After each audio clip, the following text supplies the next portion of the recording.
Hello, hello, good afternoon, and God bless. This is the 509 Divine Pines podcast. I'm your host, Joseph Daniel Pena. Today we have another Sunday night watch along. We are watching Jason Bermas, Fabled Enemies. Last week, I brought to you Loose Change by Jason Bermas, his premiere documentary about 9/11. Now, this is his second documentary about that topic, and it's a very detrimental topic to the world, as we see here in about 3 weeks. It's going to be all over. So this is 7 years after his initial documentary, and he comes through with more heat, more information, more fire. And I'll go ahead and let you guys sit back, watch along, and enjoy it. You guys can follow him at Info Warrior on YouTube or Jason Bermas, and follow my links below, his links below. Check out my sponsor, boomerboost.com. Use the coupon code 509 Divine Pines 10 off. Sit back, relax, enjoy. Grab some weed, grab some popcorn, tell your friends, and have a good night. Here you guys go.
Before we do, we've got another check of the weather from Mr. Roker. Al, it is such a pretty morning, isn't it? Perfect fall morning.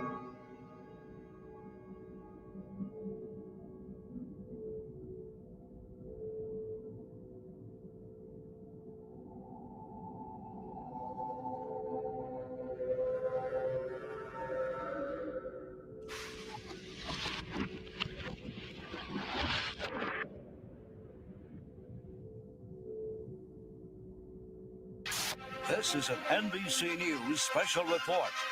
Here is Tom Brokaw.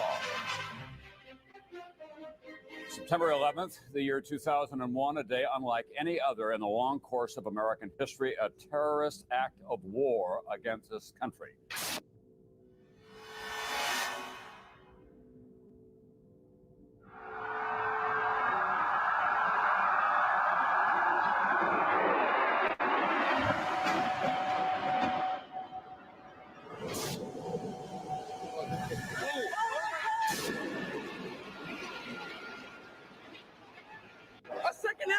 Your life is going to change, but more important, your son's life is going to change forever. America will never be the same after September 11th, 2001. He's on almost everyone's list of the most likely suspects for today's attacks. The alleged mastermind, America's most wanted terrorist, Osama bin Laden. He has described the United States as the devil. This is the beast. Meanwhile, Osama bin Laden is a name that we have been hearing all day long.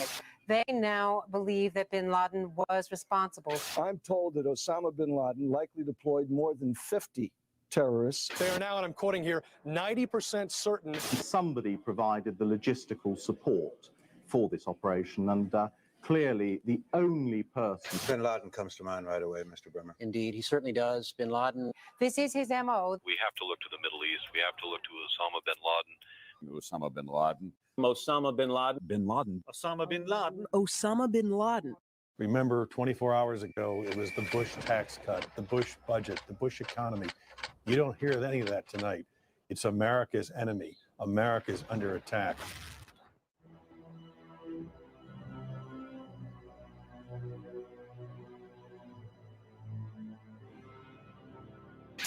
Within hours of the attacks on the Trade Center, there seemed to be one suspect, billionaire terrorist Osama bin Laden, and his band of ragtag extremists Al-Qaeda were to blame. They successfully struck the #1 military power in the world in an unprecedented fashion. America would never be the same. The Patriot Acts, Homeland Security, domestic wiretapping and surveillance, the loss of civil liberties, all in order to fight terror and protect us here at home. Is Osama bin Laden really responsible for the attacks of September 11th? If so, why can't we apprehend him? Did you know the FBI does not list 9/11 as one of bin Laden's crimes? Why not?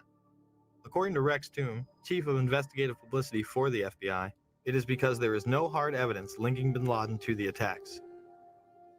If that is the case, how could the 9/11 Commission conclude it was the work of 19 radical Muslims from the Middle East, under the direction of Khalid Sheikh Mohammed and Osama bin Laden? Bin Laden has been universally blamed for 9/11, but if one takes a closer look at the available evidence, it points to a much darker power. 7 years later, what evidence has been gathered? Let's begin with the hijackers. Many of them were actually trained within U.S. military bases. On September 15th, 2001, Newsweek reported that U.S. military sources have given information that suggests 5 of the alleged hijackers received training at secure U.S. military installations in the 90s. Saeed al-Ghamdi, Ahmed al-Nami, and Ahmed al-Ghamdi listed their address on driver's licenses and car registrations as the Naval Air Station in Pensacola, Florida. Another indication of how the hijackers were tied to U.S. bases was reported on September 12th by Fox in D.C. They stated, congratulatory phone calls were made from a separate aeronautical school in Florida, which suggests inside help for the hijackers. Now, here at Embry-Riddle School in Daytona Beach, investigators say that they did indeed intercept cell phone calls that originated out of here, calls that were congratulatory after yesterday's attacks, calls the feds say were made by terrorist sympathizers here in Daytona as well as in Broward County. The New York Times would report that the Defense Department said that Atta had gone to the International Officer School at Maxwell Air Force Base in Alabama, Abdulaziz Al-Amari to the Aerospace Medical School at Brooks Air Force Base in Texas, and Saeed Al-Ghamdi to the Defense Language Institute at the Presidio in Monterey, California. The Vice Chancellor for Student Affairs at the Defense Language Institute, where Al-Ghamdi trained, went public and said, Bush knew of the impending attacks on America. He did nothing to warn the American people because he needed this war on terrorism. He was quickly disciplined and threatened with court-martial. Even when neighbors called the CIA on hijacker Walid al-Shiari, nothing was done. Now, you might think that some of the neighbors would be shocked to find out that a suspected terrorist lived right down the street from them, but at least one woman we spoke with was not surprised at all.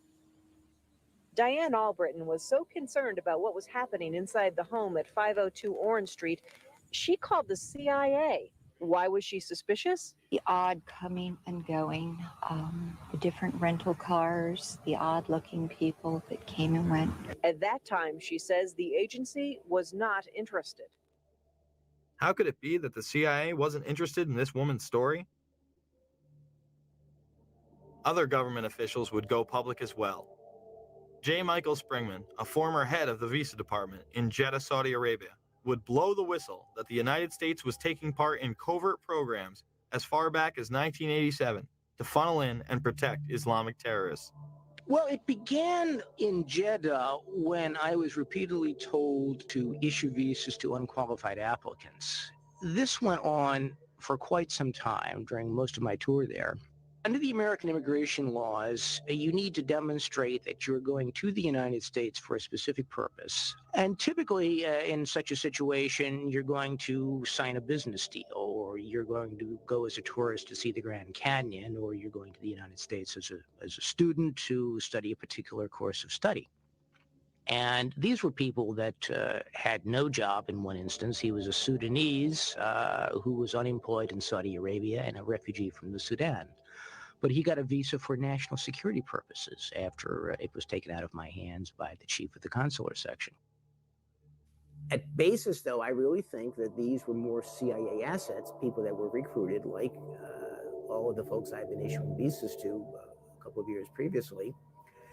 And these people were tools to be done for a job. Well, the visas issued to the hijackers in Jeddah came about as a result of it being a CIA consulate. It was the fifth largest visa issuing post in the Middle East. It was pretty much a closed system, and they simply brought them through there, knowing that they would be protected by the agency, that people would get their visas, or if they didn't get the visas, they could be made to be given visas. Once I got back to the United States and was out of the Foreign Service, I ran across a couple of people with ties to the American government that told me another story, that the CIA was recruiting fighters for the Afghan war against the then Soviets, and that their asset, Osama bin Laden, was working with them. In the early 1980s, bin Laden worked with operatives from U.S. intelligence, the Pakistani military, and Arab states. They ran a wide-ranging covert network that recruited and financed Muslim fighters to battle the Soviet army. It is now known that Osama bin Laden was a CIA asset under the codename Tim Osman. Bin Laden would use this handle when he would visit the States. The relationship between bin Laden and the CIA was essentially, he was one of their assets, one of the people they could turn to for help if they had questions. If they wanted somebody recruited, if they wanted somebody sent somewhere, if they wanted information, if they wanted something done, they went to bin Laden. Bin Laden isn't wanted by the FBI, and he was on a CIA payroll? Is he the brutal Islamic terrorist we have been led to believe, or a mere frontman?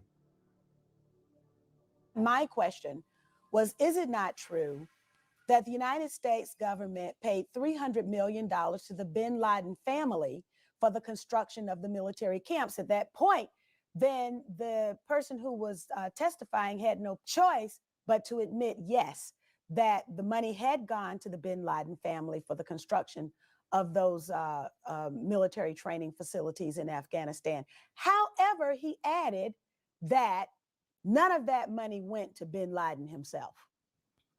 Of course, it was a joke. Osama wasn't the only one working with U.S. intelligence. Hijackers also had ties to federal agencies. Alleged terrorists Khalid al-Mihdhar and Nawaf al-Zahami lived with and rented from an FBI informant. The New York Times stated on October 6, 2002, the Federal Bureau of Investigation had a confidential informer who rented rooms in California to 2 of the September 11th hijackers. But the Bureau is resisting a request from the Congressional Committee investigating the attacks to interview the informer and his FBI handler. Several members of the FBI had their investigations into terrorism impeded and shut down, especially when they got close to bin Laden. John O'Neill was the FBI counter-terror chief responsible for the investigation into Osama bin Laden. On August 22, 2001, after claims of a repeated obstruction of his investigations into Saudi funding, O'Neill left the FBI. This document is marked secret and WF, which means it walked its way out of the Washington Bureau of the FBI.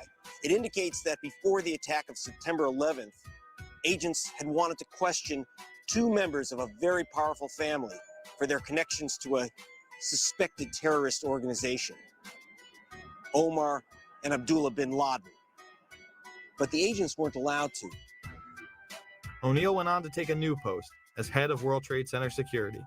He would move into his office days before 9/11 and be killed during the attacks. Yeah. I have 4 children. I've lost friends at John, my friend from the FBI was killed. I lost people too. We lost a lot of family members. What did John O'Neill do before he worked in the World Trade Center? John was the head of the FBI. He was tracking down Osama. He was tracking down Osama. Because the government didn't listen to him. The government didn't listen to him. The FBI, hold on, we want to talk all the card. The FBI fucked up. They knew about the flight training. Yes. That was a fuck up for having these people in our country. We all agree on something. And the important thing is you have to understand, I feel what you feel. I've lost friends there. I feel what you feel. That was our World Trade. That was our people that fucking died that day.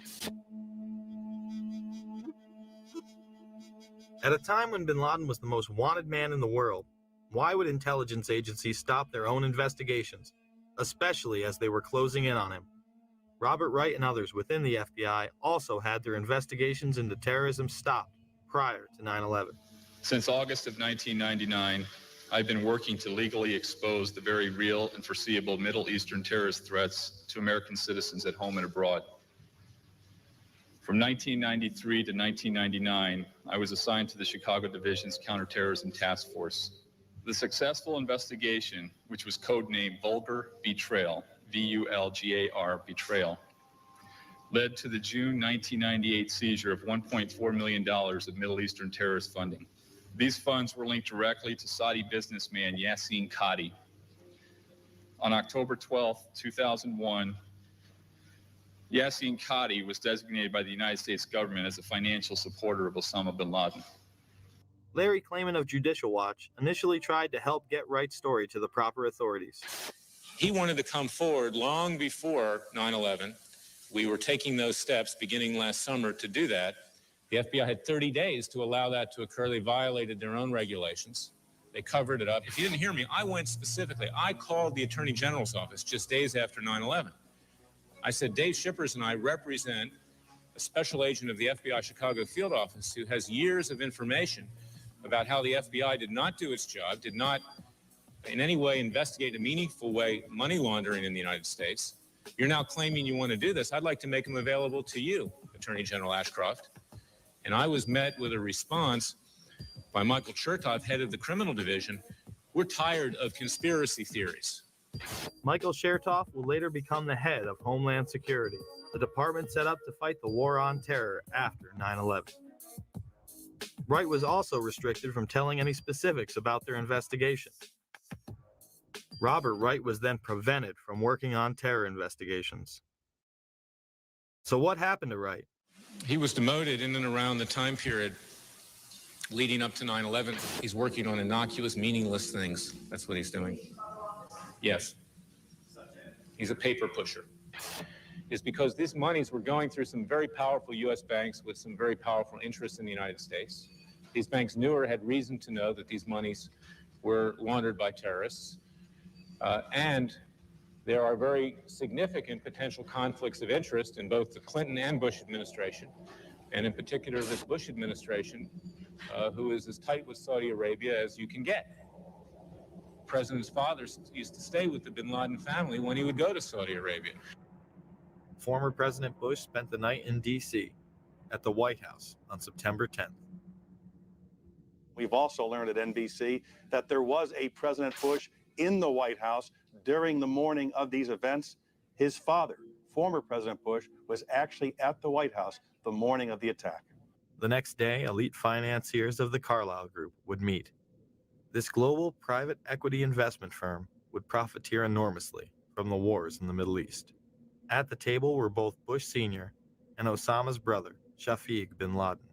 The Bush and bin Laden families had been members since the 90s and would reap the benefits of terrorism coming to America. After 9/11, the company would become public.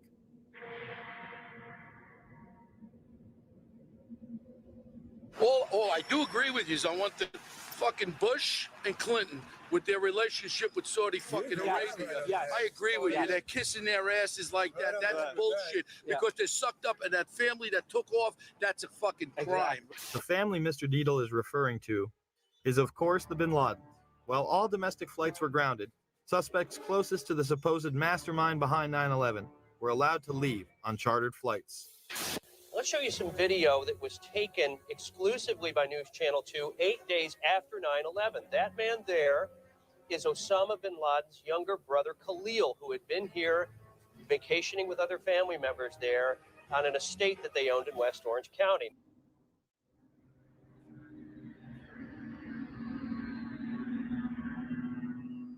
Now I guess we can safely say that there were people within the FBI and other agencies who actively protected and aided the alleged terrorists. With all the resources available to U.S. intelligence, you would think that someone within would have detected something. Well, one day, the Black Operation Program Able Danger identified the hijackers prior to 9/11, but the FBI wasn't interested. Lieutenant Colonel Anthony Schaefer, an intelligence officer inside Able Danger, tried to blow the whistle several times. Was the commission that investigated the 9/11 attacks told that lead hijacker Mohammed Atta had been identified and as al-Qaeda operative more than a year before terrorists struck? I'm told confidently by the person who did move the material over that the 9/11 commission received 2 briefcase-size containers of documents. I can tell you for a fact that would not be 1/20th of the information that Able Danger consisted of during the time we spent. Schaefer would also meet with Philip Zelikow, the executive director of the 9/11 Commission. What did Schaefer tell Zelikow? And I'm quoting how I remember saying it. We found, as part of the data run, we found 2 of the 3 cells which conducted the 9/11 attacks to include Atta. Schaefer says his unit linked Atta to al-Qaeda leaders, but would not provide any specifics. As to what he did with the information he had, we attempted to, first off, use it operationally. The lawyer said you can't do that. They're considered U.S. persons. Therefore, at that point in time, we made a determination as a team that we should move this information to the FBI. But he says beginning in September 2000, 3 meetings he set up with the FBI were each canceled by military lawyers. Despite all of this, the 9/11 Commission would deny it any significance and not include it in the report. Leaving a project targeting al-Qaeda as a global threat a year before we're attacked by al-Qaeda is equivalent to having an investigation of Pearl Harbor and leaving somehow out the Japanese. Schaefer and his team tried to stop the hijackers prior to 9/11, but were blocked. Later, the military would begin a smear campaign against them in order to discredit their findings. A Pennsylvania congressman says there's a smear campaign going on inside the Pentagon, and he wants the defense chief to get to the bottom of it. Republican Congressman Kurt Weldon says Pentagon officials are trying to ruin one of their own who's gone public about a top-secret military intel unit. Lieutenant Colonel Tony Schaefer, who was the first member of Able Danger to go public, has now been told in writing by the Defense Intelligence Agency that he can't speak to members of Congress or their staff without prior approval. And now a security clearance, which allowed him to deal with classified information, has been pulled. The congressman says Schaefer has been gagged, punished for speaking up. It's obvious to me this is a clear attempt to silence this guy, but now even more than to silence him, to ruin him as a person and a military officer. I've talked to all the Able Danger players, and they all agree this is a witch hunt against Tony. It's wrong. It's un-American. It's unacceptable. Pentagon reportedly does not want the public to hear next week's Senate testimony about the former secret intelligence unit known as Able Danger. Two congressional sources have told Fox News that the military's pressuring senators to move the hearings behind closed doors. When the Able Danger hearings were held, Schaefer and others were gagged. Eventually, Schaefer would be able to speak at a whistleblower's hearing. Many of us take seriously our oath of office to support and defend the Constitution against all enemies, foreign and domestic. Let me be upfront here. I am no Boy Scout. I was not hired as an intelligence officer because I hung out at the Christian Science reading room. My job is to get information using tried and true intelligence methodologies. According to my legal counsel, until I disclosed the Able Danger information, I was a rock star. It was my work as a chief of DIA's Special Mission Task Force back in 1998 that I became involved with Able Danger. My officers and I were working at the cutting edge of technology and DoD black operations. Most of all of my operations and operational records remain classified. With all this evidence, why did the 9/11 Commission and Pentagon suppress valuable information about the hijackers' activities leading up to the attacks?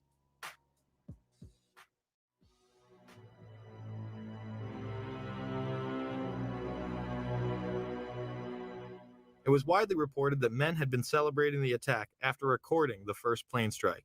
They were not Al-Qaeda, but they were detained. I grabbed my binoculars and I could see the towers from my window. And this is where I'm looking. And all of a sudden, down there, I see this van parked. And I see three guys on top of the van. And I could see that they were like happy. They didn't look shocked to me. They didn't look shocked. There was a group of Israelis, some of whom later were revealed as Mossad assets, who were arrested after cheering and high-fiving and videotaping the crash of the airplanes into the World Trade Towers. Several other men were detained after a van full of explosives was stopped outside of Manhattan.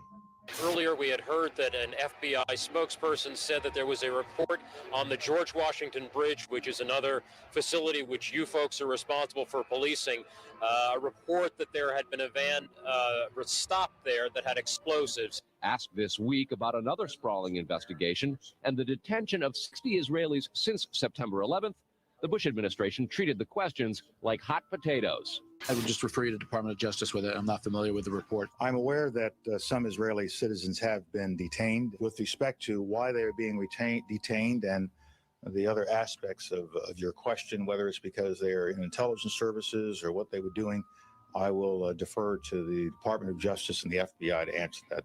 On March 6, 2002, a draft report from the DEA said it may well be an organized intelligence gathering activity. Despite all of this, all the Israelis were let go without any espionage charges being filed. Fox News anchors Brit Hume and Carl Cameron would do a 4-part investigation into these allegations in December of 2001 and yield stunning results.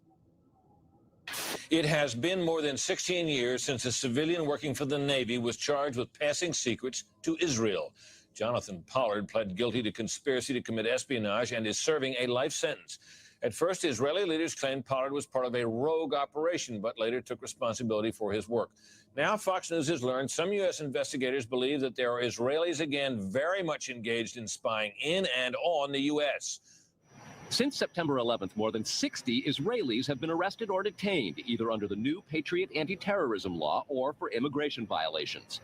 A handful of active Israeli military were among those detained, according to investigators, who say some of the detainees also failed polygraph questions when asked about alleged surveillance activities against and in the United States. Investigators suspect that the Israelis may have gathered intelligence about the attacks in advance and not shared it. A highly placed investigator said there are, quote, tie-ins, but when asked for details, he flatly refused to describe them, saying, quote, Evidence linking these Israelis to 911 is classified. I cannot tell you about evidence that has been gathered. It's classified information. Now, when the FBI investigated, it quickly unraveled to be the largest foreign spy ring ever uncovered inside the United States, the largest. Even the Soviet Union had not been spying on the United States as much as Israel has been doing. So the FBI started to round up these spies. They started to arrest them very quietly. And they were about halfway through this process of rounding up this spy ring when 9/11 happened. Numerous classified documents obtained by Fox News indicate that even prior to September 11th, as many as 140 other Israelis had been detained or arrested in a secretive and sprawling investigation into suspected espionage by Israelis in the United States. Investigators from numerous government agencies are part of a working group that's been compiling evidence since the mid-90s. These documents detail hundreds of incidents in cities and towns across the country that investigators say, quote, may well be an organized intelligence gathering activity. The first part of the investigation focuses on Israelis who say they are art students from the University of Jerusalem and Bezalel Academy. Documents say they, quote, targeted and penetrated military bases, the DEA, FBI, and dozens of other government facilities, and even secret offices and unlisted private homes of law enforcement and intelligence personnel. The majority of those questioned, quote, stated they served in military intelligence, electronic surveillance intercept, and or explosives units. Why would Israelis spy in and on the U.S.? A General Accounting Office investigation referred to Israel as Country A and said, quote, according to a U.S. intelligence agency, the government of Country A conducts the most aggressive espionage operation against the U.S. of any U.S. ally. The document concludes, quote, Israel possesses the resources and technical capability to achieve its collection objectives. What about this question of advanced knowledge of what was going to happen on 9/11? How clear are investigators that some Israeli agents may have known something? Well, it's very explosive information, obviously, and there's a great deal of evidence that they say they have collected, none of it necessarily conclusive. It's more when they put it all together. A bigger question, they say, is how could they not have known? Almost a direct quote, Brett. It is now apparent that this intelligence ring was inside the U.S., had prior knowledge of 9/11, and had a classified role in 9/11, which officials refused to discuss. It was also able to penetrate U.S. intelligence agencies and secret offices, yet all were released. The men who were detained due to the report they were taping the first plane crash and then celebrating and joking about it actually went on television and admitted it was their job to record the attack.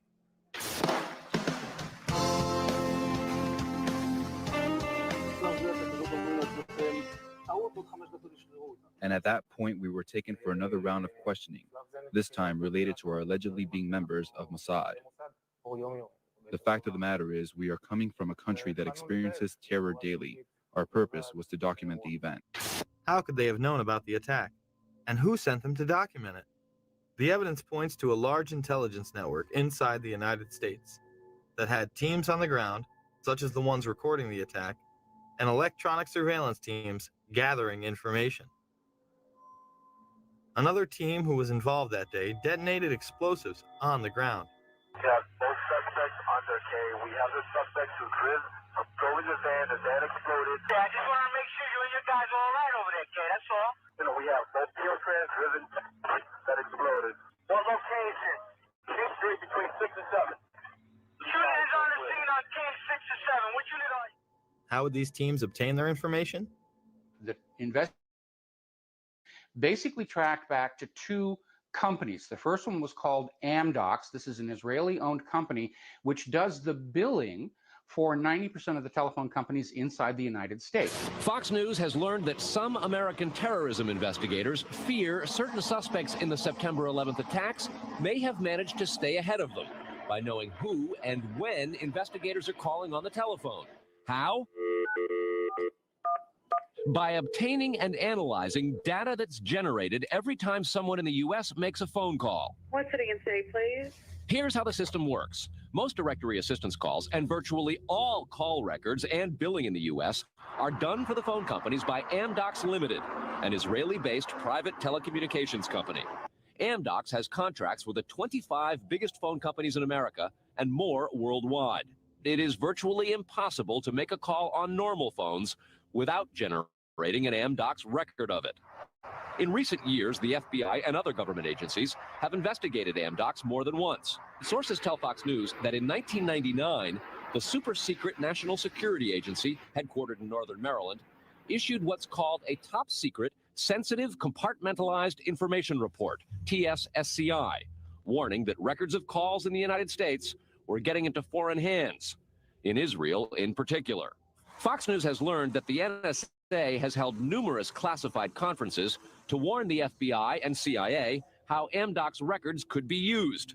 So if you know the name of a police officer, or even if you know the name just of an informant, you can follow that network of who's talking to who and basically determine that whole association of names and contacts that represent that unit of operation. Fox News has documents of a 1997 drug trafficking case in Los Angeles in which telephone information, the types that Amdocs collects, was used to, quote, completely compromise the communications of the FBI, the Secret Service, the DEA, and the... Amdocs would not be the only company with ties to the Israeli government. Israel was also gathering information from a separate business, Converse Infosys, who was also listening in. This company inside the United States installs and maintains the phone tapping equipment that law enforcement and the government use to eavesdrop on your phone calls. The company is Converse Infosys, a subsidiary of an Israeli-run private telecommunications firm with offices throughout the U.S. It provides wiretapping equipment for law enforcement. Here's how wiretapping works in the U.S. Every time you make a call, it passes through the nation's elaborate network of switchers and routers run by the phone companies. Custom computers and software made by companies like Converse are tied into that network to intercept, record, and store the wiretapped calls, and at the same time transmit them to investigators. We know we just had this FISA bill go through that granted immunity to the telecom companies. It was Converse Infosystem that was setting up all these special rooms and all the switching centers where the law enforcement or the government or whoever could simply push a button and listen to your phone call. Gone are the days of the little alligator clips and wires needed to eavesdrop on a phone call. They can sit in a room anywhere in America, touch a few buttons, and listen to your phone call. But the complaint about this system is that the wiretap computer programs made by Converse have, in effect, a back door through which wiretaps themselves can be intercepted by unauthorized parties.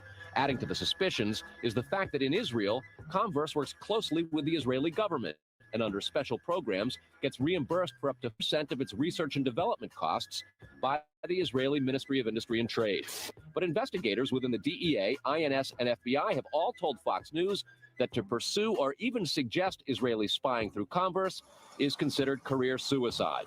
And sources say that while various FBI inquiries into Converse have been conducted over the years, they've been halted before the actual equipment has ever been... For the point, agents within the U.S. government have been told point blank that to even Israeli spying or an Israel link to 9/11 is career suicide. It's been described as the third rail of American politics. If you touch it, you die. You never get to come back again. It's all over. It's the black pit where you can never go. But there is a bitter turf war internally at FBI. It is the FBI's office in Quantico, Virginia, that has jurisdiction over awarding contracts and buying intercept equipment. And for years, they've thrown much of the business to Converse.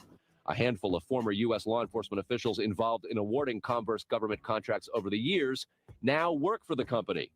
Numerous sources say some of those individuals were asked to leave government service under what knowledgeable sources call troublesome circumstances that remain under administrative review within the Justice Department. And what troubles investigators most, particularly in New York in the counterterrorism investigation of the World Trade Center attack, is that on a number of cases, suspects that they had sought to wiretap and surveil immediately changed their telecommunications processes. They started acting much differently as soon as those supposedly secret wiretaps went into place. Somehow, suspected terrorists who were being surveilled by these very Israelis were able to change their behavior to elude the FBI. Israel's former Prime Minister, Benjamin Netanyahu, would boldly state that, "We are benefiting from one thing, and that is the attack on the Twin Towers and Pentagon. The United States has wholeheartedly supported essentially state-sponsored terrorism, both domestically in Israel and as part of Israel's foreign policy. The American relationship with Israel is the root cause of most of the problems the United States is facing around the world today. Well, I would say this, that there's one big elephant in the living room. It's never asked about. People don't like to put it on any video or anything like that. But it is the relationship between the United States of America and the State of Israel. It's the fly in the ointment. It's gotten us into a peck of trouble in the middle.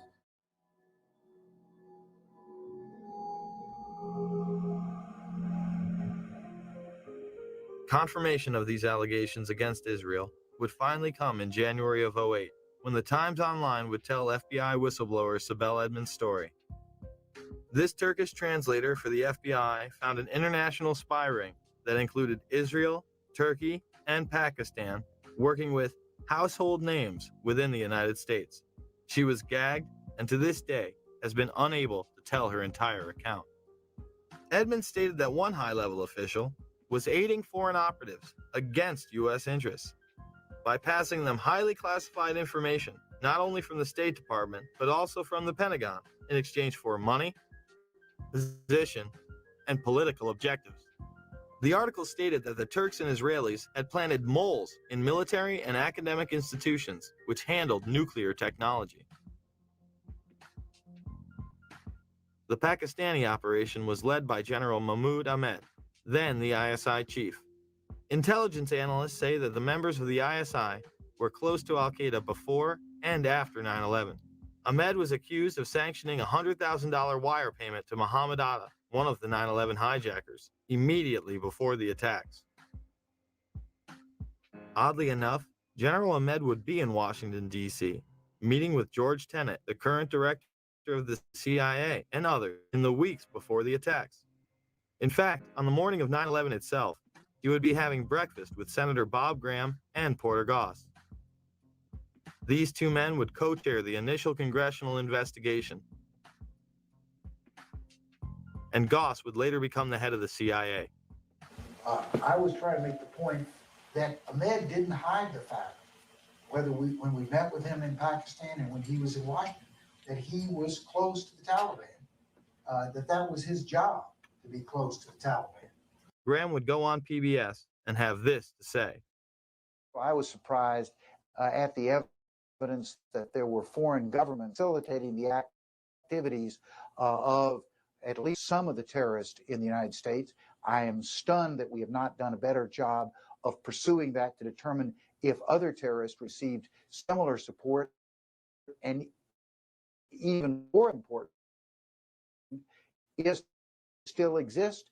Most of that information is classified, I think overly classified. I believe the American people should know the extent of the challenge that we face in terms of foreign government involvement. In that report, 27 pages would be completely redacted. And do you think that will ever become public?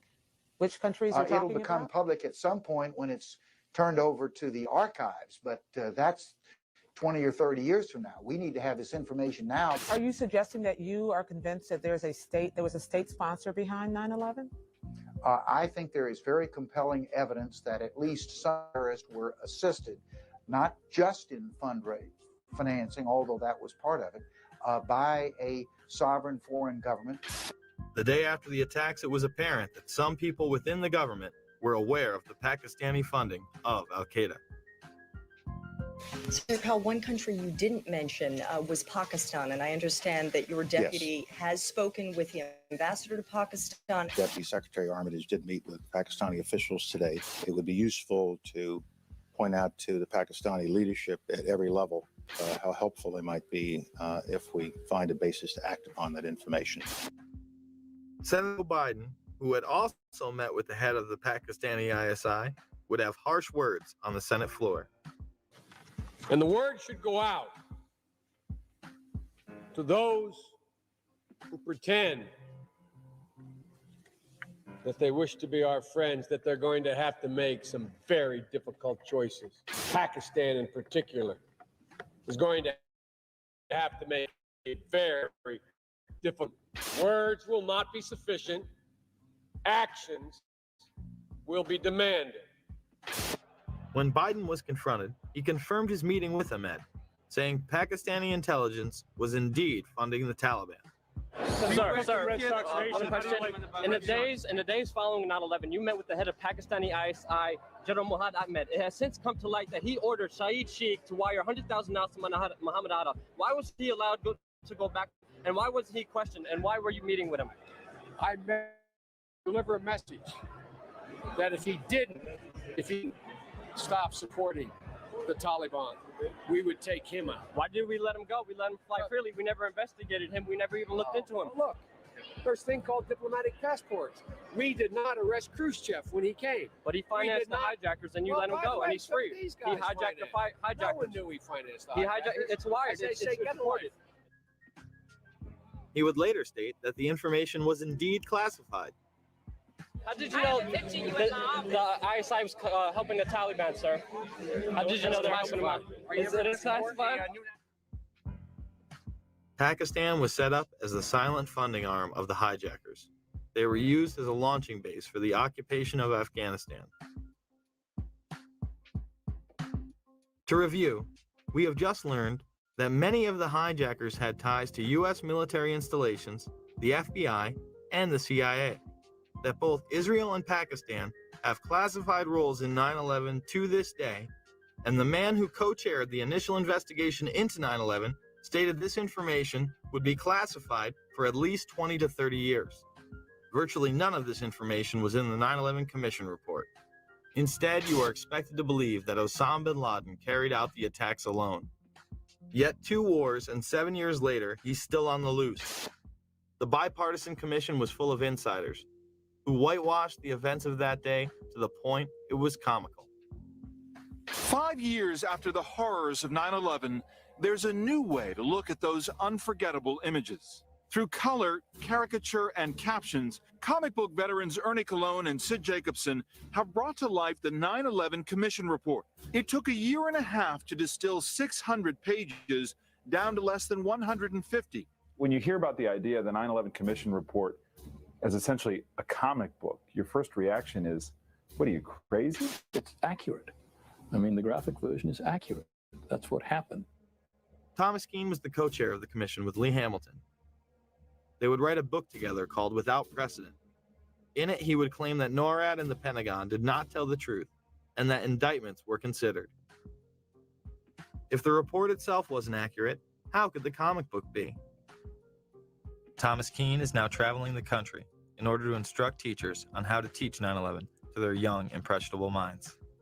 The 9/11 Commission was such a cover-up that Max Cleland, an appointed member, went off on Wolf Blitzer. A deal announced yesterday between the White House and the commission investigating the September 11th attacks is proving to be rather controversial.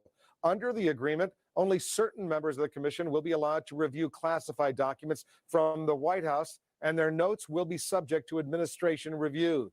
Today, some relatives of people who were killed in the attacks criticized the agreement, and our next guest, who's a member of the commission, claimed the deal is disgusting. Former Georgia Senator Max Cleland, a Democrat, joins me here. Well, you've used the word deal 3 times. I don't 11 commission ought to be making deals with our own government we have from the Congress and our responsibility to the American people to get all the facts about all the commissioners. Look at those facts. Now, we've had to subpoena the FAA for those documents. We've had to subpoena NORAD for those documents.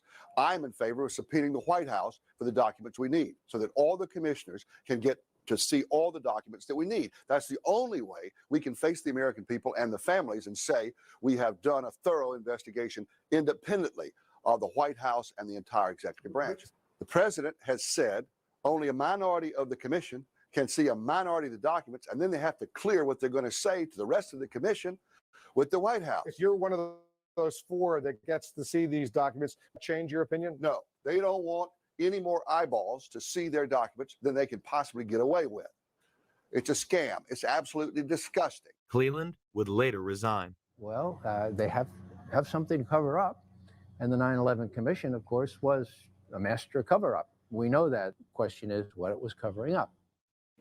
I don't believe the reports on September 11th put out by the 9/11 Commission or by Congress. I've seen one put out by the 9/11 Commission, and it was basically hundreds of pages of nothing. It was very generic. It was very indirect, indistinct, devoid of facts, devoid of hard positions. It was things like mistakes were made. We need to improve human intelligence. This is nothing. I mean, it's like, yes, I stand for truth, justice, and the American way, but it was vapid. It was a waste of time and money, but gives the impression that, oh yes, the government is doing something, the government is studying the issue. Well, what makes me really disappointed, and that's an understatement, is that Congress's role is oversight. And Congress, even today, you'll see members of Congress saying, well, we haven't implemented everything that the 911 Commission recommended. And the 911 commissioners have said that the administration obstructed them, lied to them. The staff statements were described by various commissioners to be an indictment of the FBI in particular, but also an indictment of the CIA. I don't think the chairman and I have ever characterized the staff statements as an indictment. It's possible others have done that. We have not. And Tom and I have heard repeated praises from people in your business, in the media business, thanking us for the quality of those statements. I would second that. And by the way, I never, ever would correct the vice chairman, but I'm afraid I did characterize one of those statements as an indictment. So how can you start with a document that you know is false and take that to the American people as a document by which Congress's accomplishments should be measured? Dennis Kucinich would present 35 articles of impeachment against the Bush administration in June of 2008. He would stand before the House for almost 3 hours before reading the last few articles, which were regarding 9/11. He alleged that the administration had not acted on specific warnings prior to 9/11, that they had attempted to cover this information up, and they had tried to stop any commission from being organized in regards to investigating the attack. 33.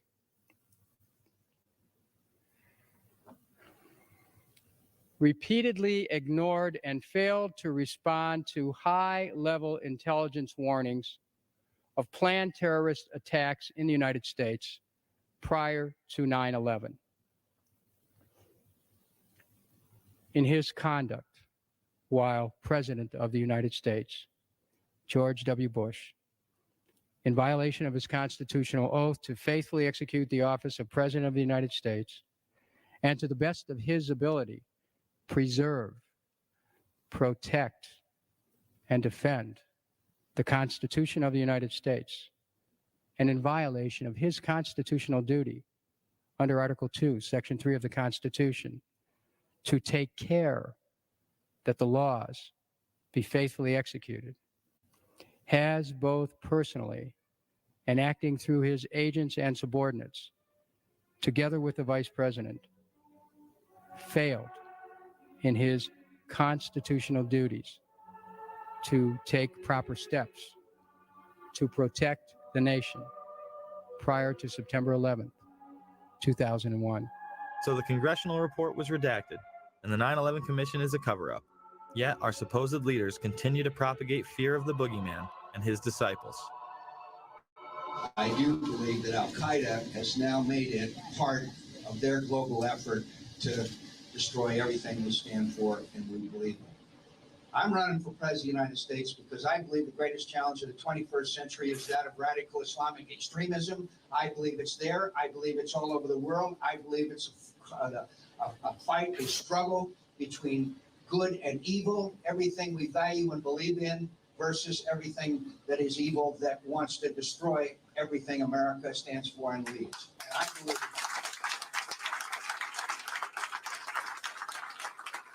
It was an Osama bin Laden job with 19 people from Saudi Arabia.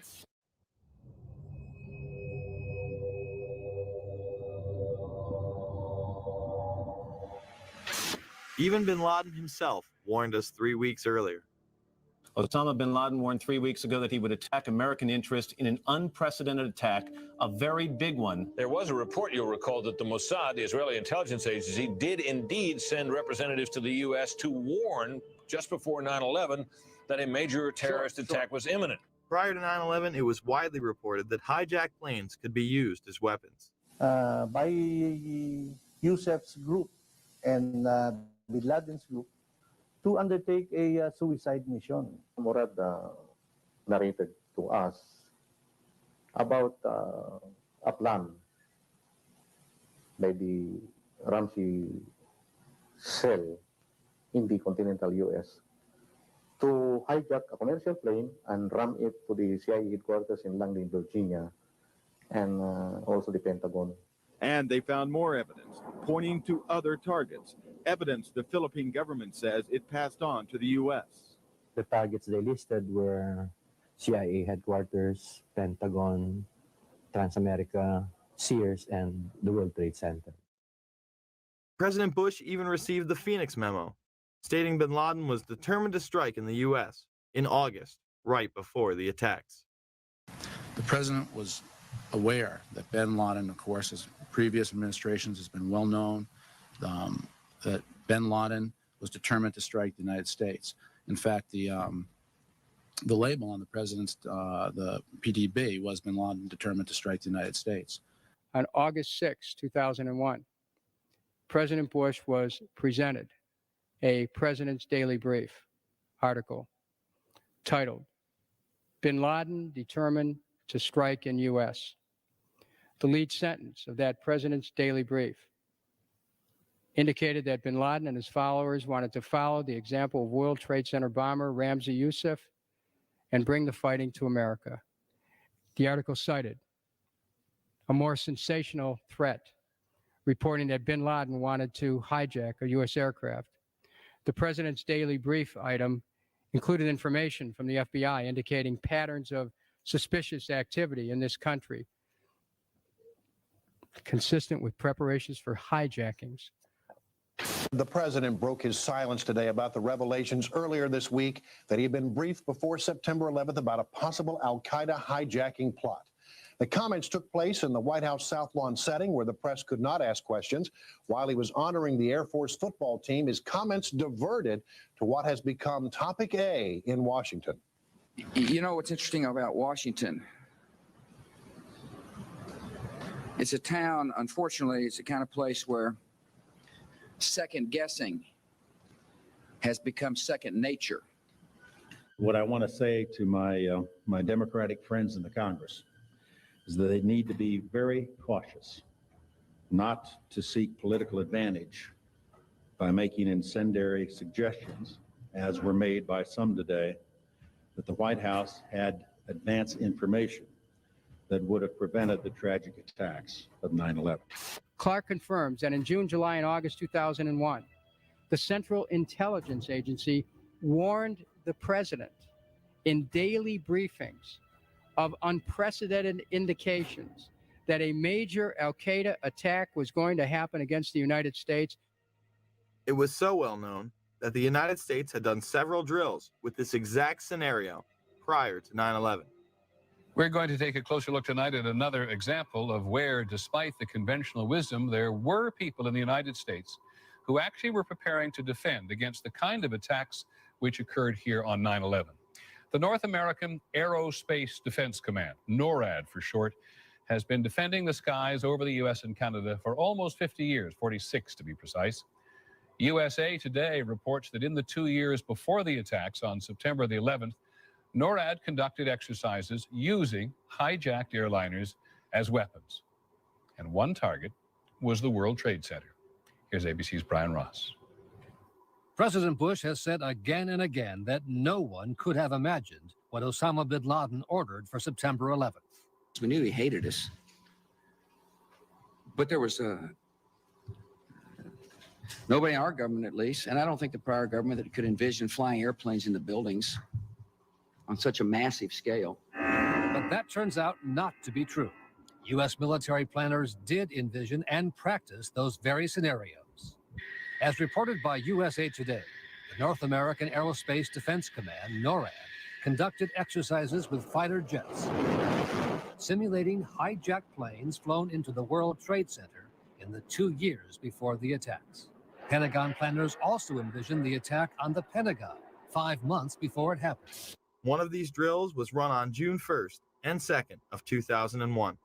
Amalgam Virgo was an exercise where multiple attack scenarios would be occurring simultaneously, including attacks from cruise missiles, unmanned aerial vehicles,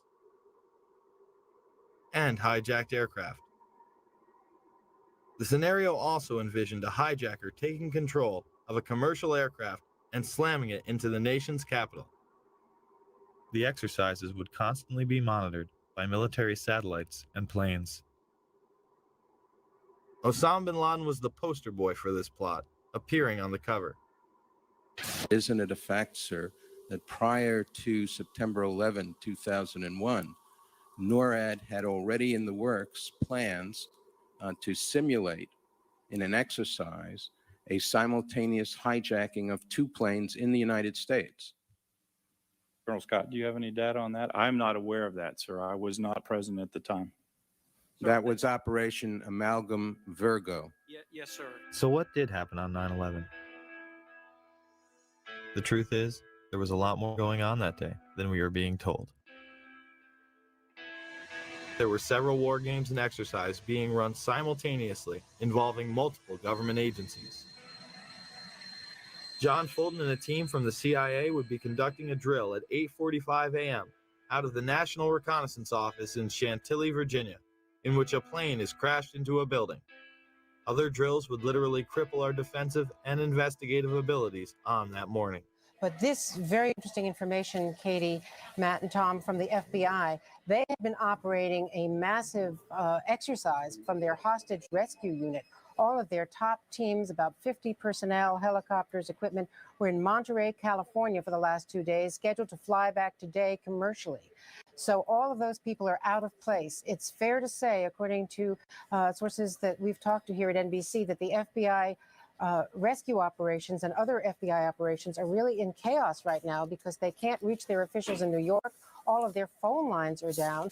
And now you've got all of their special experts on this stuck in Monterey, California, trying to get a military flight back because there are no longer commercial flights. So they are seriously out of pocket. And there is a real breakdown of the FBI anti-terror coordination team, which is, of course, the principal team that would lead any effort. I actually found myself in Montana with 50 state emergency managers, the director of FEMA, his top staff at the National Emergency Management Association conference, number of emergency managers from New York State, from Pennsylvania, from Virginia, Maryland, the district, most in New England, made the flight on a C-130 last night. It was one of the only flights across the country of military aircraft. Northern Vigilance would redirect fighter jets out of the northeastern sector to patrol Canada and Alaska. Vigilant Guardian and Vigilant Warrior were exercises involving hijacked aircraft that would go in and out of radar. These would appear real to those involved. We fought many phantoms that day. We got many aircraft calls inbound that morning that turned out to be phantoms. During that time frame, we had multiple aircraft called hijacked all over the country. These exercises would not cease until after United 93 was brought down and the attacks were over. Open line. Savannah, Sergeant Richmond. Sergeant Richmond, Sergeant Light from Cheyenne Mountain Test Control. How are you? I'm doing fine. Okay, I need you to terminate all exercise inputs coming to Cheyenne Mountain at this time. Copy. And stay on loop until I verify that where the connectivity is disconnected on the exercise side only. Okay, no, do not do any more inputs on the exercise side and stand by. I got Cheyenne Mountain on the line. Terminating all exercise inputs. So, Grover, in case you didn't know this exercise. Oh, yeah. In fact, more hijackings were thought to be taking place. On the radar scope, it's not just a video game. It's actually people's lives that you're trying to keep from running into each other. Other planes were thought to have been hijacked and almost shot down.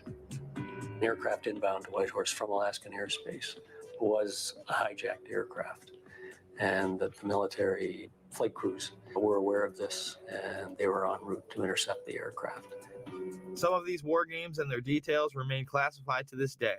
So is it any wonder that Donald Rumsfeld gave these warnings to military personnel the day after the attacks? Finally, I'd like to say a word or two to the men and women in the defense establishment,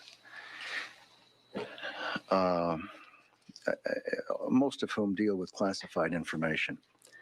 When people deal with intelligence information and make it available to people who are not cleared for that classified information, the effect is to reduce the chances that the United States government has to track down and deal with the people who have perpetrated the attacks on the United States and killed so many Americans.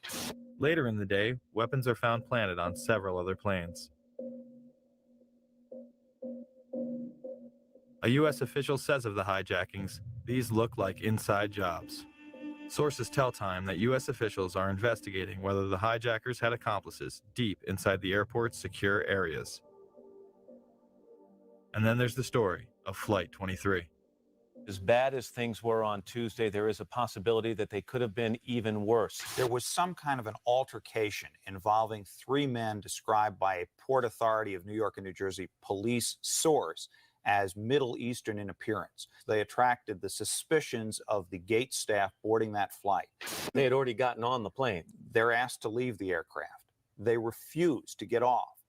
The airline, following its normal procedures, according to this police source, calls the police, which immediately dispatch an emergency service team. So now you have a squad of heavily armed officers that are coming toward the airplane. And when they get there, the men have vanished. The gate staff can't find them. It matches with the type of flights, the transcontinental flights that were hijacked in the other 4 instances.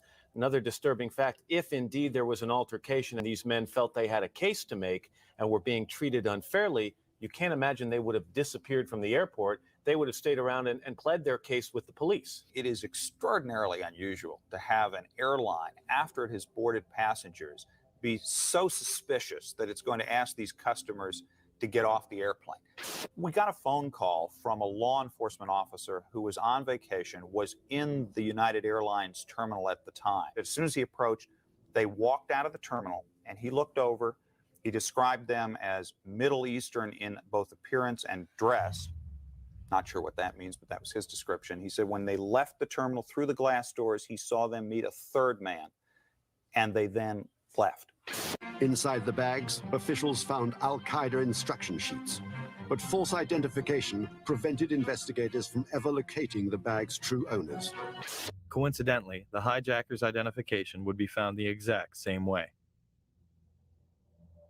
There have also been reports of luggage that did not make the plane connection that appears to be tied to one of the alleged perpetrators, and this is being reported by the Boston Globe, and contained within the luggage were supposed to be Arabic language flight training manuals as well as videotapes pertaining to operating an aircraft.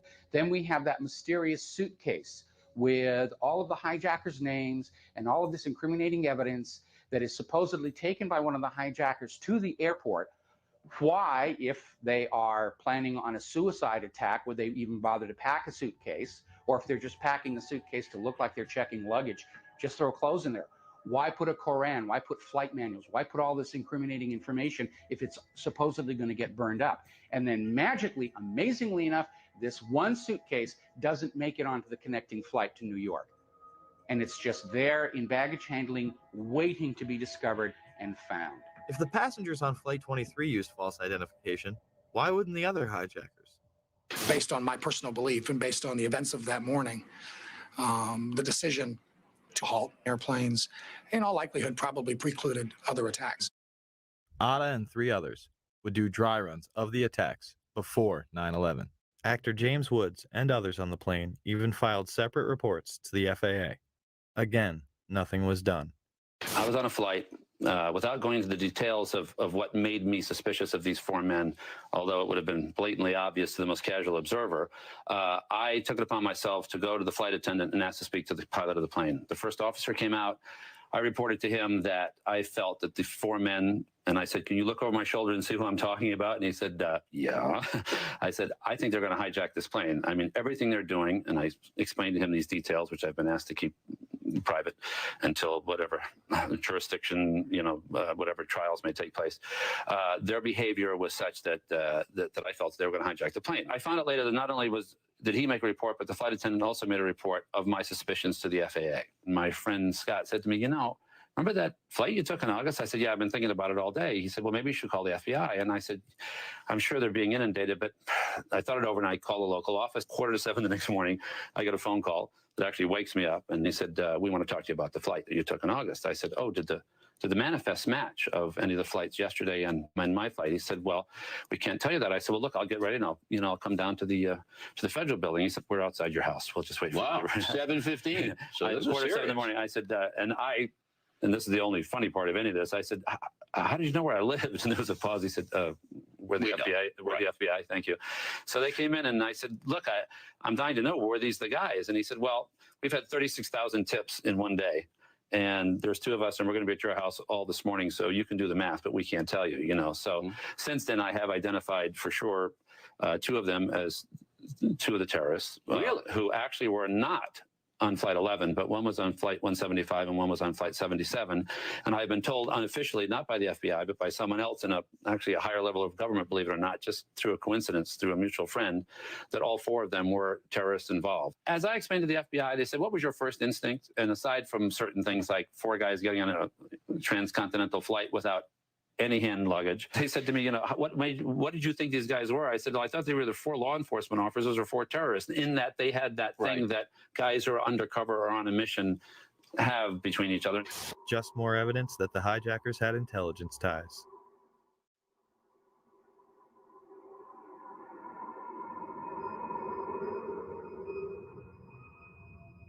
There were almost certainly other targets. Maryland's governor on the morning of 9/11 stated that his police department had received threats prior to the attacks, not only against the targets that had been hit, but others. That came in today? Pardon? You mentioned threats on Maryland facilities. Are these threats that came in today? Yes, the head of our state police, Dave Mitchell, received a list of 11 sites across the country that were targets. Supposedly, this list had been distributed prior to the explosions. Several of those sites were ones that were under attack. Another target on that morning was Air Force One. Although it is never discussed, the perpetrators of the attack somehow got top-secret codes that morning. Brian, what is the credible evidence that Air Force One could have been a target? These planes were some distance from Air Force One after all. The excuse was that, quote, we do not discuss, we do not discuss intelligence information. Air Force One has been said to be a target in the past during President Clinton's trip to Bosnia during his first term, where they stopped in Aviano and switched out into 3 transport planes. Similarly, they were escorted by fighter jets, as they have in the past, while it is not routine. The White House insisting that the evidence was, and thus the zigzag flight path from Florida to Louisiana. The Air Force is insisting that the evidence is provable and credible that the aircraft and the White House were targets. Ari Fleischer, the White House press secretary, would be pressed on this issue. If you have a threat to Air Force One, it seems as though you're raising an additional threat that perhaps we don't know about. I'm sorry, raising an additional threat? Involving one of those planes, one of those 4 planes, Ari, is that where the credible threat, or can you say, are we talking about something totally different? You're asking me, in essence, what the source of information is. And I think the American people... How have we accounted for those 4 planes and what their targets were? Is there, which by deduction, you would assume there is something else that we're talking about targeting Air Force One. There We was. can make that assumption? I'm not going to lead you any further as to speculating about what was the nature of the threat to Air Force One. But as I indicated, and I'll say it again, it was real, it was credible. Planes that we have accounted for. I'm just not going to speculate about the nature of it. On September 20th, 2001, WorldNet Daily would report much more regarding the threat. The terrorist message threatening Air Force One was transmitted in that day's top-secret White House code words. As the clock ticked away, the Secret Service reached a frightening conclusion. The terrorists had obtained the White House code and a whole set of top-secret signals. This made it possible for a hostile force to pinpoint the exact position of Air Force One, its destination, and its classified procedures. In fact, the hijackers were picking up and deciphering the presidential plane's incoming and outgoing transmissions. In the week after the attacks in New York and Washington, more hair-raising facts emerged. The terrorists had also obtained the code groups of the National Security Agency and were able to penetrate the NSA's state-of-the-art electronic surveillance system. They seemed to have at their disposal an electronic capability that was more sophisticated than the NSA.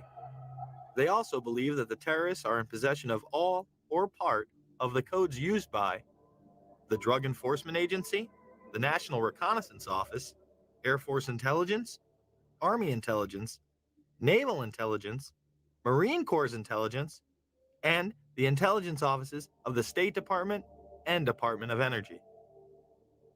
Since no single individual has access to every top-level code at any given time, a single mole would not answer the case. It would have to be a large, widely spread number. U.S. experts do not believe bin Laden was capable of infiltrating double agents into the heart of the U.S. administration on a large scale.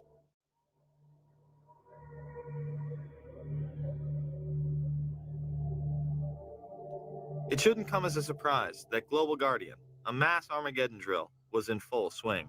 The drill would pose all sorts of threats, and even mobilize command centers known as doomsday planes that housed top military personnel. Although originally scheduled for late October, it was moved up unexpectedly. One of these doomsday planes was on the scene of the Pentagon strike. Now to one of the eeriest moments amid the carnage of 9/11, a mysterious plane was seen flying right over the president's residence. Even some CNN staffers saw it. To this day, it has never been officially explained. Tonight, Chief National Correspondent John King has new details about this great 9/11 mystery.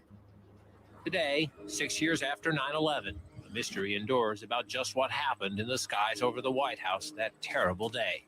A plane flew right over it. But why? And what was it?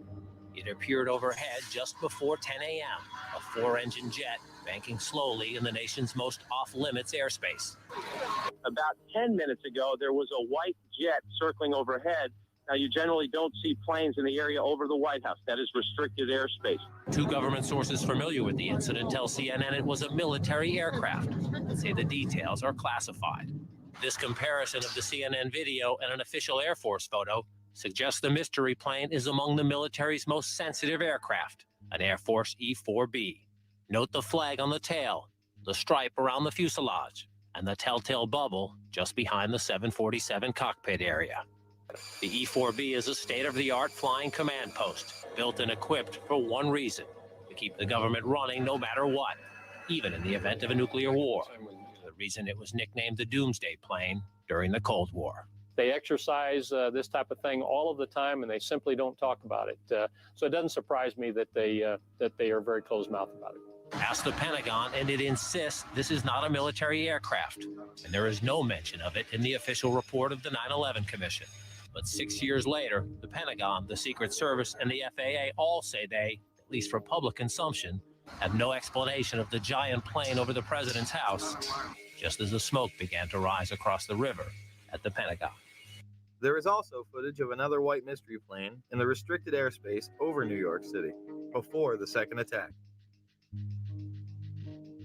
and as the second plane strikes the World Trade Center.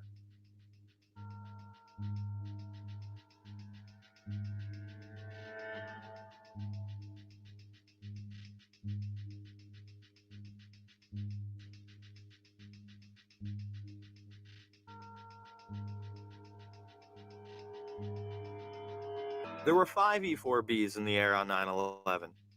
They are part of the continuity of government plans in case of an emergency.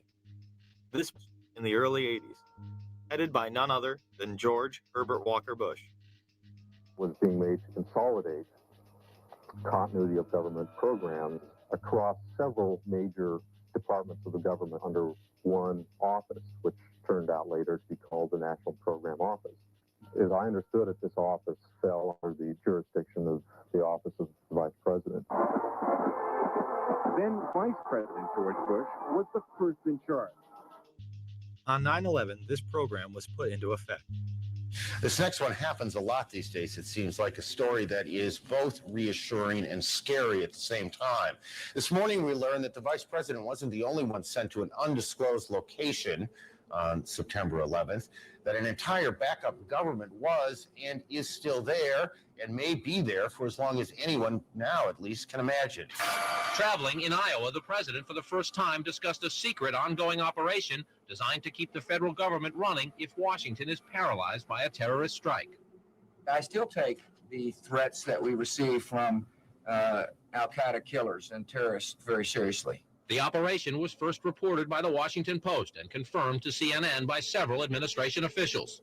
The shadow or bunker government involves roughly 100 senior staffers from every cabinet department and major government agency. Operates primarily out of 2 secret bunkers in the eastern United States, and is charged with running the executive branch if communication with Washington is severed. The secret plan took shape in the minutes and hours after the September 11th strikes, as Mr. Bush took a cautious route back to Washington. And now, nearly 6 months later, administration officials are scrambling to get more telephone lines and high-tech computers into these secret bunkers. And at least one member of the Bush cabinet is being kept out of Washington at all times, under heavy security, just in case this so-called shadow government is activated and needs a leader. Despite it being on television and in numerous papers, most people continue to deny that a shadow government even exists. Now, what if I told you that Dick Cheney was the reported head of this group on the day of 9/11? President Bush cracked jokes about it at a prime rib dinner. The vice president has been moving among secret locations to provide continuity of government. A year ago, Dick was running the country, Bush said. Today, he lives out of a little suitcase. Cheney has been part of the succession program since its inception. To reduce the possibility of decapitation, the National Program Office was directed to create a new program to assure the continuity of government. It was known as the Presidential Successor Support System, or PSQ. Dick Cheney, Edwin Meese, Tip O'Neill, and Dick Thornburgh all have been in the line of succession by virtue of their offices. But our sources say the NPO gave them additional responsibilities under the new system. Cheney would arrive at the emergency center before the Pentagon was attacked. Shortly after 9:30 a.m., the president's national security team is in the Situation Room, a secure communications center in the basement of the West Wing. Vice President Dick Cheney is there, along with National Security Advisor Condoleezza Rice. I arrived at the PIOC at about 9:20 a.m. I was made aware of it during the time that the airplane coming in to the Pentagon. There was a young man who would come in and say to the vice president, the plane is 50 miles out. The plane is 30 miles out. And when it got down to the plane is 10 miles out, the young man also said to the vice president, do the orders still stand? And the vice president turned and whipped his neck around and said, of course the orders still stand. Have you heard anything to the contrary? The flight that came into the Pentagon. Yeah. When you arrived at 9:20, how much longer was it before you overheard the conversation between the young man and the vice president saying, does the order still stand? It's probably about 5 or 6 minutes. So about 9:25 or 9:26. The 9/11 Commission would cover this up by saying Cheney did not arrive in the emergency operating center until more than 15 minutes after the Pentagon strike. Many of the same people involved in the shadow government benefited the most from the war on terror.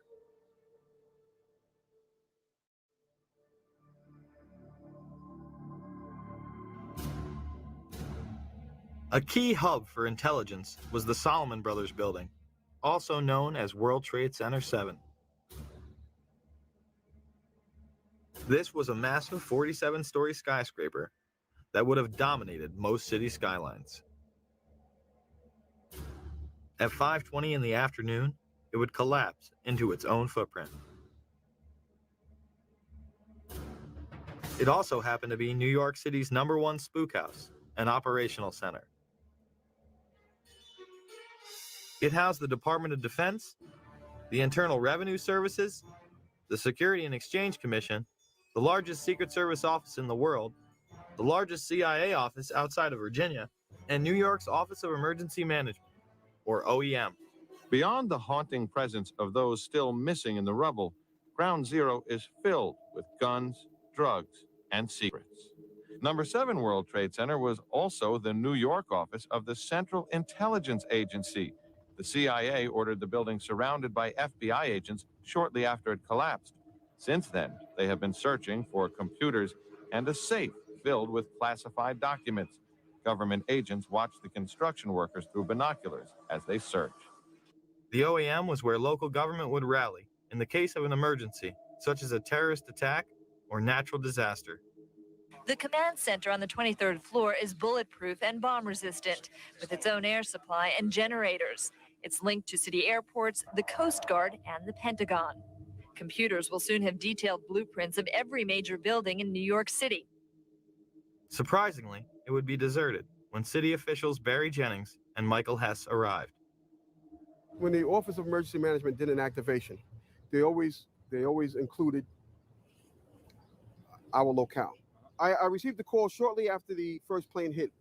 I got there, I had to be inside on the 23rd floor when the second plane hit.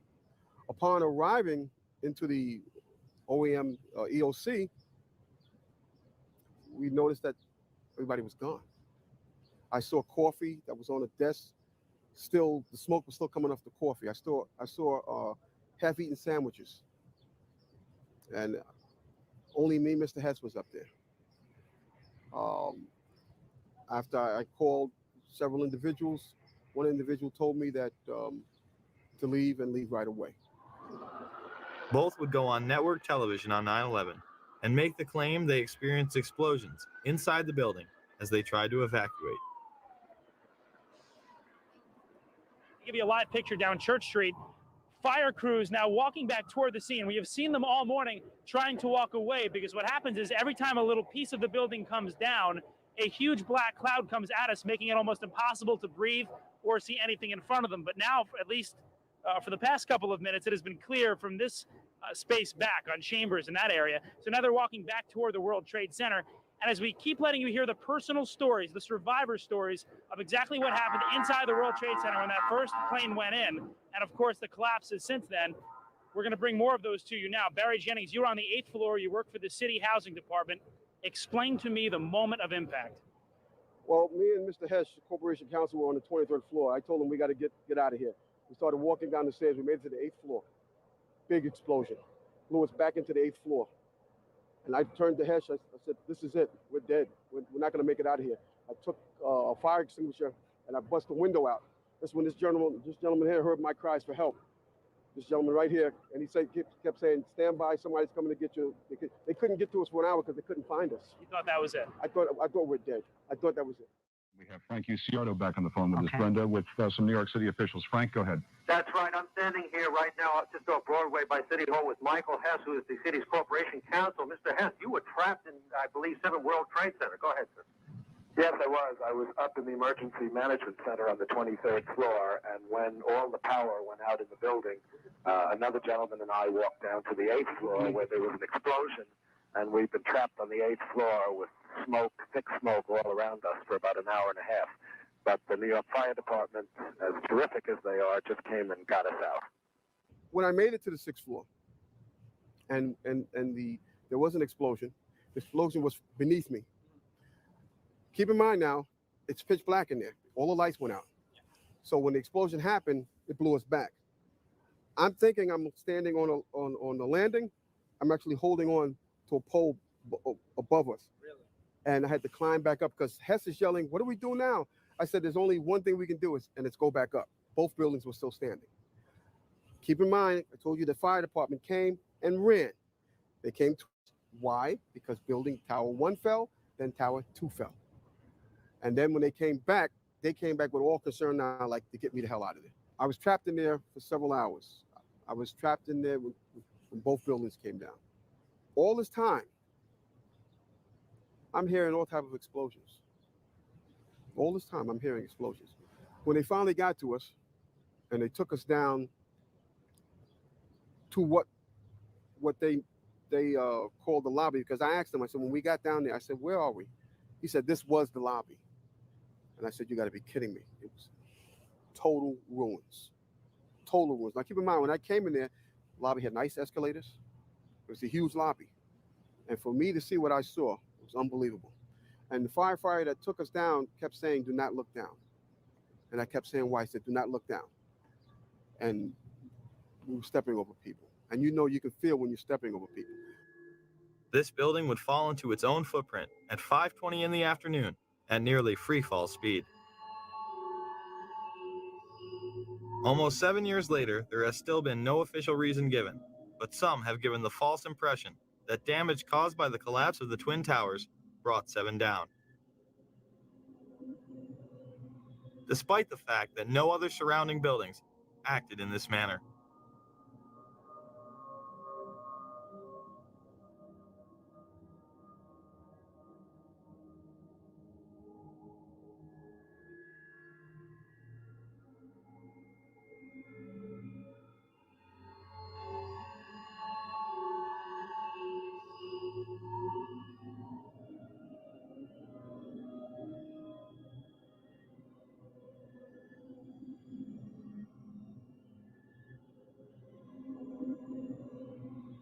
Dr. S. Shyam Sunder would make the claim on behalf of the National Institute of Standards and Technology that on about a third of the face, to the center and to the bottom, approximately 10 stories, about 25% of the depth of the building, was scooped out.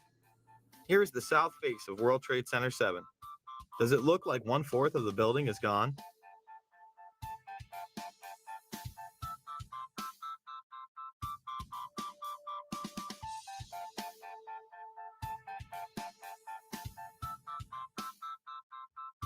Perhaps we should take a look inside.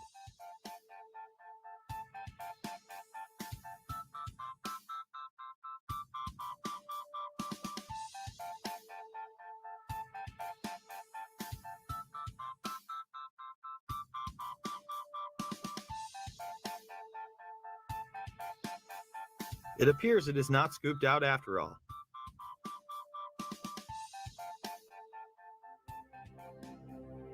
Members of the media were reporting that the building had collapsed due to structural damage and fire, more than 20 minutes prior to it going down.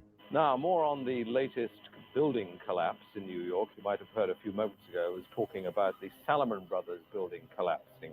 And indeed it has. Apparently that's only a few hundred yards away from where the World Trade Center towers were. And it seems that this was not a result of a new attack. It was because the building had been weakened during this morning's attacks. We'll probably find out more now about that from our correspondent, Jane Stanley. Jane, what more can you tell us about the Salomon Brothers building and its collapse? The building can clearly be seen in the background as Jane Stanley reports its demise. Jane, I think many of us, when we heard the news, perhaps on the radio earlier today, were... The feed would be cut before the building collapsed. And just couldn't comprehend it. I mean, it almost sounded too far-fetched. I was wondering what it felt like for you being in Manhattan. Well, unfortunately, I think we've lost the line with Jane Stanley. They called me down. I think it was part of the 9/11 Commission. They asked me the same questions that you guys are asking. And at that point, they said, "Okay, thank you." They sent me on my way. And yeah, you told them pretty much everything you just told us. Yes. That you were in the building, got rock line, Yes. explosion, all that. Yes. And you know that they didn't mention Building 7 once in the commission report. I told them that's where I was. It was very, to tell you, it was very scary because they looked like very important people. Yeah. They were questioning me about certain things. I don't know if they like the answers I gave. I could care less. I gave my account of it, the truth, and that was it. That day I'll never forget. And the explanations that were given to me is totally unacceptable. Totally unacceptable. I'm just confused about one thing and one thing only. Why World Trade Center 7 went down in the first place. I'm very confused about that. I know what I heard. I heard explosions. The explanation I got was it was the fuel oil tank. I'm an old boiler guy. If it was a fuel oil tank, it would have been one side of the building.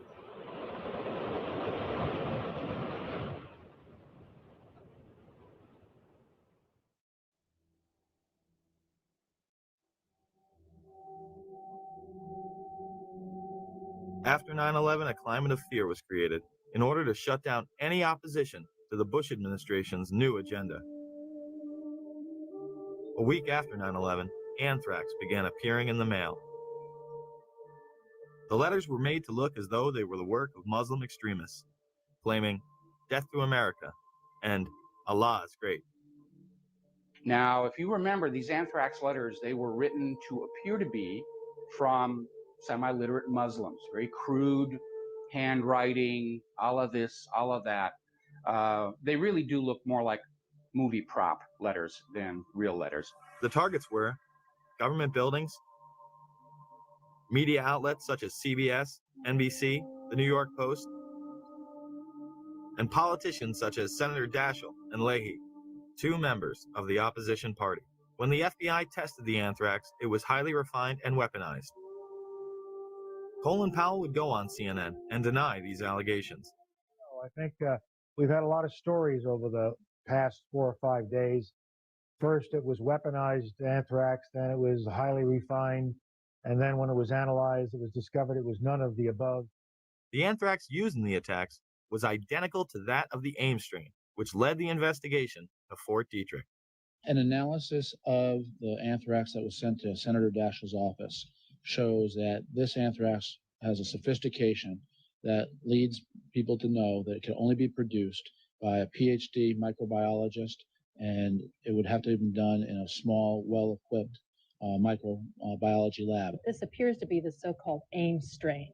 That was a strain of anthrax that was first isolated almost 50 years ago at a U.S. Department of Agriculture diagnostic lab in Ames, Iowa. What's uncommon about this is that it has been engineered in such a way to be, as they say, readily aerosolized. That means, in effect, that what somebody has done is taken the anthrax spores, added to them some kind of a chemical to get in the way of a normal electrostatic process that causes the spores to clump together.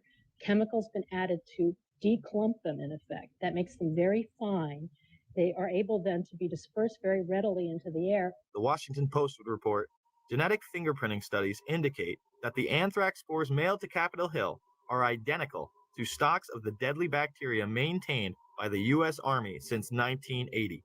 Those labs can trace back their samples to a single military source, the U.S. Army Medical Research Institute of Infectious Diseases at Fort Detrick, Maryland. It's been made quite clear that Al-Qaeda wasn't behind this. It is a specialized biological weapon only produced by our military in one facility. High-level FBI and CIA officials said none of the 60 to 80 daily threat reports from intelligence sources contain evidence linking the anthrax attacks to Osama bin Laden's terrorist network. This did not stop the mainstream press from trying to blame Al-Qaeda. As investigators race to find answers to the recent wave of anthrax terror, we'll look at what investigators are targeting now.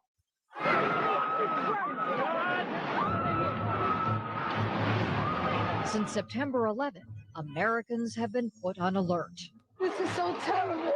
Investigators are trying to ward off more attacks by dissecting the terrorist plan for September 11th, looking for patterns, methods, associates that could reveal what else terrorists had in mind.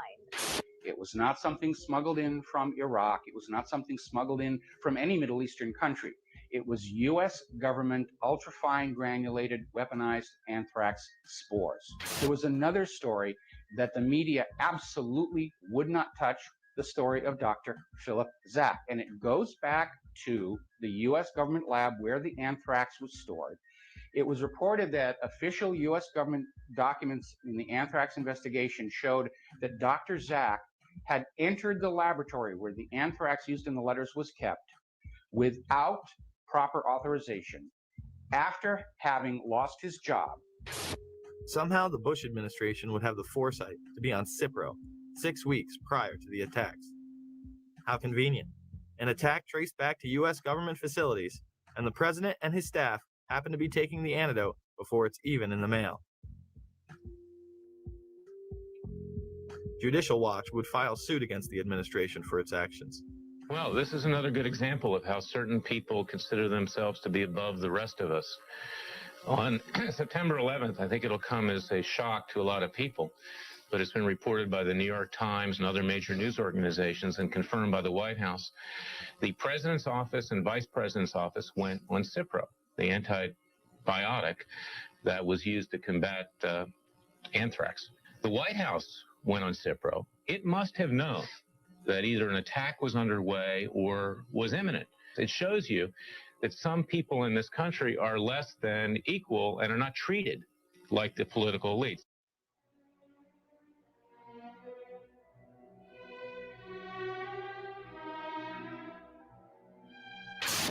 "9/11 was an international intelligence operation that included role players within our own government, as well as in the governments of Pakistan, Saudi Arabia, and Israel. Each played a compartmentalized role in order to create a climate of fear and confusion.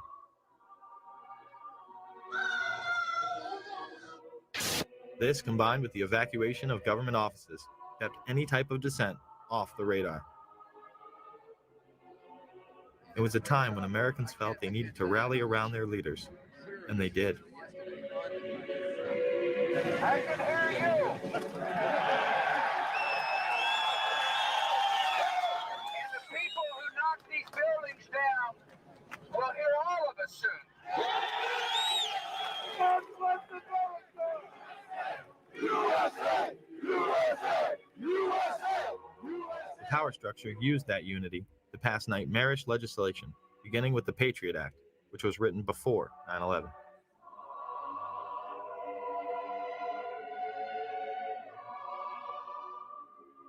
Homeland Security was in place prior to 9/11 as well. Another piece of this, which is something that has been well known to you all, is that the creation of the Office of Homeland Security was something that was planned even before September 11th. The Bush administration had even written up the plans to invade Afghanistan the week before 9/11.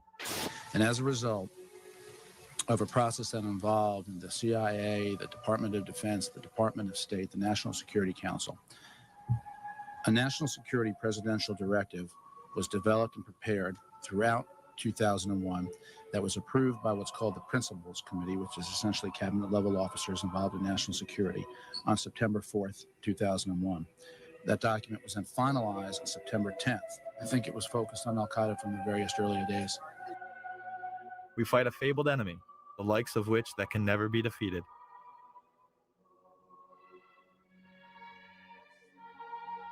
The terrorists attacked us and killed 3,000 of our citizens before we started the freedom agenda in the Middle East. They were...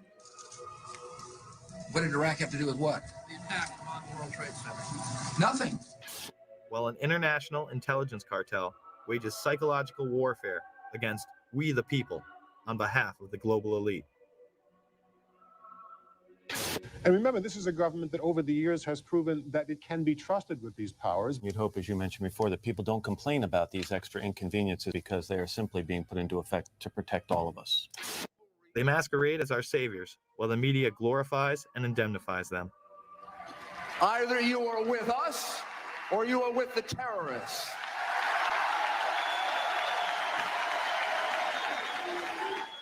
Don't let anyone tell you otherwise. Certainly not a disingenuous filmmaker who would have us believe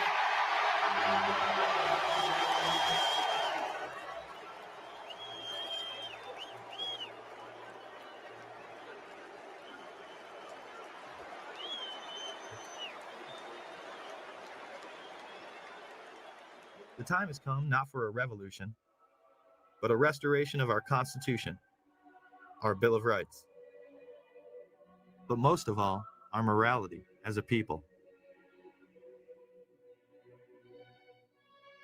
The question is, will we be able to put our consumerist obsessions aside long enough to make a difference?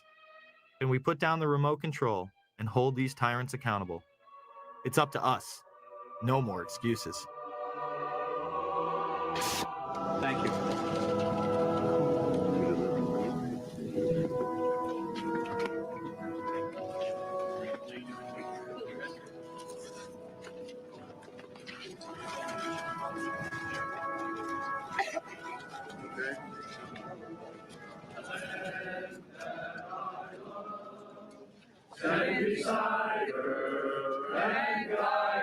This is wild. Through the night with the light from above, from the mountains to the prairies to the ocean. Can't be showing no pictures. Okay, it's NBC News. You understand? It's NBC News. I don't care who it is. Don't taste me, bro. Don't taste me. I didn't do it, bro. My home, sweet home.